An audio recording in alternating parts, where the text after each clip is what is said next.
આપણા દેશના વડાપ્રધાન અને આપણા ગુજરાતના પનોતા પુત્ર નરેન્દ્રભાઈ મોદીને હું એમની આગળ 17મી સપ્ટેમ્બર જન્મદિવસે મારી હાર્દિક શુભેચ્છાઓ પાઠવું છું. નરેન્દ્ર મોદી સાહેબે જે અમુક અહીંયા મુખ્યમંત્રી હતા અને ત્યાં PM થયા, ત્યાં સુધીમાં એમના નિર્ણયો સામાન્ય વર્ગ માણસનો અને અમારા જેવા સિનિયર સિટીઝનો અને કર્મચારીઓ માટે એમને સારા નિર્ણયો લીધા છે. એક તો એમને જે આ જે સિનિયર સિટીઝનો માટે 70 વર્ષ ઉપરના જે PMY યોજના, જે એમને હેલ્થ માટેની જે યોજનાનું એમને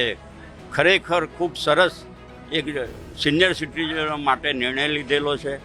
અને એ જ્યારે વડાપ્રધાન આપણા અહીંના ગુજરાતના હોય અને આપણા અહીંયા આગળ આપણા અને એમને એક વ્યક્તિગત રાજ્ય માટે નહીં, આખા દેશના સિનિયર સિટીઝન નાગરિકો માટે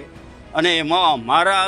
સિનિયર સિટીઝનો માટે અને કર્મચારીઓ માટે તો એમની ખરેખર યોજનાઓ ખૂબ હર હંમેશા યાદ કરવા જેવી છે અને એનો અમને દરેકને ખૂબ લાભ મળે છે.